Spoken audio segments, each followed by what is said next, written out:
There is a specific kind of person who steps into a showroom, eyes scanning rows of gleaming machines, and feels an inexplicable pull toward one in particular, not merely because of its engine specs or fuel economy, but because something in its lines, its stance, its subtle character already seems to whisper a name that is yet to be spoken aloud. This person does not simply purchase transportation. They sense the beginning of a quiet companionship, the kind that unfolds over thousands of miles and countless ordinary mornings. You may know someone like this. Perhaps in the stillness of a late-night drive, you have felt it yourself. The faint awareness that the vehicle carrying you forward is more than steel and circuitry, that it possesses a temperament, a history waiting to be written, a presence that asks to be acknowledged on a deeper level than the title on the registration papers. These are the individuals we often call car guys, though the habit transcends gender and spills into the lives of anyone who has ever lingered a moment longer than necessary in a parking lot, patting a dashboard in silent gratitude or murmuring encouragement when the engine turns over on a freezing dawn. They name their cars, not as a casual joke or a fleeting whim, but with the deliberate care of someone christening a vessel meant to carry them through the unpredictable currents of existence. One might call his weathered pickup Delilah, after the way she coaxes him through mountain passes with a stubborn reliability that feels almost affectionate. Another names her small, spirited hatchback Henrietta, in speaking to it in full sentences during solo commutes, thanking it for starting without complaint after a long winter night. The names arrive unbidden, shaped by the car's quirks, its color, its growl, the way its headlights seem to narrow in determination on a dark road, or by the memories already accumulating inside its cabin. First dates navigated in the rain, late-night drives that held confessions never shared with another soul, the quiet transport of a child's car seat from hospital to home. But this isn't really about cars. It never was. The act of naming, of treating four wheels and an internal combustion engine as something alive enough to deserve a proper identity, points toward a far more profound truth about the architecture of the human mind, and it reveals our innate compulsion to bridge the gap between the mechanical and the meaningful, to infuse the inanimate with the warmth of relationship so that the world feels less indifferent, less solitary. Psychologists have a name for this tendency: anthropomorphism, the deeply wired inclination to attribute human traits, emotions, and intentions to things that are not human. It is not a quirk or a sign of eccentricity. It is an evolutionary inheritance, a survival strategy refined over millennia. Our ancestors, who personified their tools, who spoke to their spears or their shelters as if they possessed will and loyalty, were more likely to maintain them, to repair them with patience, to trust them in moments of danger. And the same impulse lights up the same regions of the brain that recognize faces when we gaze at the front of a car. Those twin headlights staring back like eyes, the grille curved into what could almost be a knowing smile or a defiant smirk. In that instant of recognition, distance collapses. The machine ceases to be mere object and becomes companion. Observe the behavior more closely, and what emerges is a portrait of a particular kind of inner life. The car guy who names his vehicle does not treat it as disposable transport. He invests in it the way one invests in any relationship that matters. He notices when it begins to hesitate on cold starts and interprets the hesitation not as mechanical failure but as a kind of fatigue, a shared weariness after too many hard miles. He washes it by hand on weekends, not out of obligation but out of a quiet desire to show care.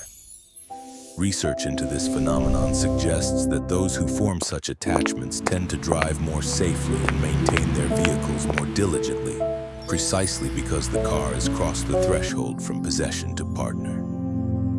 It is no longer the truck, but Old Blue, And Old Blue has been there through breakups and promotions, through the birth of children and the funerals of parents. The name becomes a vessel for narrative continuity in lives that otherwise feel fragmented by time and change. What this reveals about the person behind the wheel is layered and quietly revealing. At the level of thinking, it speaks to a mind that refuses the cold efficiency of modernity, that insists on weaving story and emotion into the fabric of daily existence. In an era when so much of our world is engineered for seamless, impersonal function, apps that summon rides without conversation, machines that learn our habits without ever knowing our names, the decision to name a car is a small but defiant assertion of humanity. It declares that even the most utilitarian object can become a character in our personal mythology. Move deeper still toward identity, and the act discloses something tender about the self we are trying to protect. The named car becomes an extension of who we are, a concept psychologists have long described as the extended self. Our possessions do not merely surround us. When they matter enough, they begin to constitute us. The car guy pouring his care into a named vehicle is in essence tending to a visible fragment of his own identity, projecting his values of reliability, iron adventure, resilience onto something he can see, touch, and coax forward through the world. In doing so, he creates a mirror that reflects back a version of himself that feels coherent, dependable, worthy of loyalty. Yet the roots run even deeper into the soil of memory and upbringing, where the emotional texture of the habit takes on its most poignant hues. Many who name their cars trace the impulse back to childhood rituals, naming bicycles that carried them through neighborhoods like faithful steeds, or watching a parent speak affectionately to an old family station wagon that had survived cross-country moves and late-night emergency runs to the hospital. These early experiences teach us that objects can hold emotion, that the things we depend upon can become repositories for love when human connections feel fragile or fleeting, and the car becomes a transitional presence, much like the stuffed animals or security blankets of youth, a steadfast witness to the passage from dependence to independence. It is there for the first solo drive after obtaining a license, that intoxicating moment when freedom first tastes like asphalt and possibility. It ferries us through heartbreaks and celebrations alike, absorbing the soundtrack of our lives, the laughter echoing in the back seat, the silence of grief on the way home from a graveside. When the car finally reaches the end of its road, the grief some feel is not sentimental exaggeration. It is the mourning of a relationship that carried real emotional weight, a chapter of life now closing. Zoom out further and the psychology of these car guys opens into a broader life philosophy, but one that feels both ancient and urgently contemporary. In naming the machine, they are practicing a quiet form of world-making. They are refusing the narrative of disposability that surrounds us, planned obsolescence, the relentless churn of upgrade and replace, and choosing instead a stance of stewardship and endurance. The car, once named, is no longer just a tool for getting from point A to point B. It becomes a metaphor for the journey itself, for the way we move through uncertainty with whatever grace and grit we can muster. It embodies the belief that meaning is not found but created, that even in a universe governed by physics and probability, we retain the power to infuse our surroundings with soul.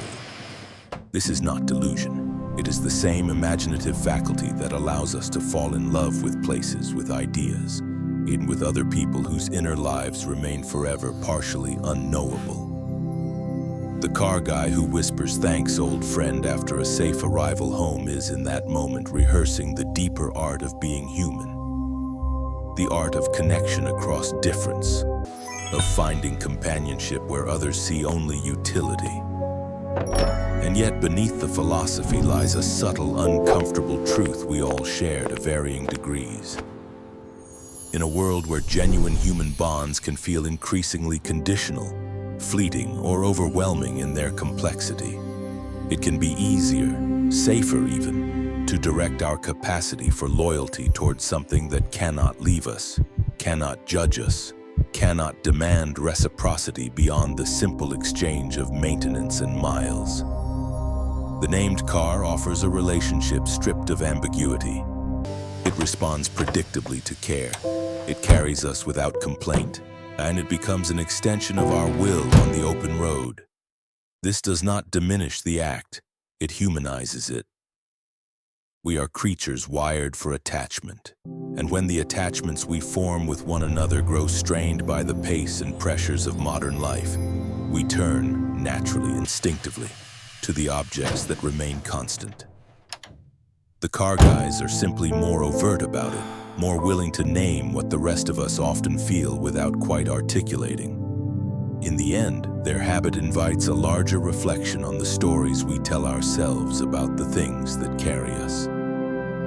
What does it mean to move through life recognizing the quiet personalities that surround us, the tools, the spaces, the machines that bear witness to our becoming? Perhaps the deepest wisdom in this psychology is not about cars at all, but about the universal human longing to belong, like to matter, to transform the impersonal into the intimate. So here is the question worth carrying with you after the engine is cooled and the garage door has lowered. What have you quietly named in your own life, not necessarily a car, but any object, any ritual, any space that has become more than itself through your attention and care? And what does that name reveal about the kind of connection you are truly seeking as you navigate the long, unpredictable road ahead?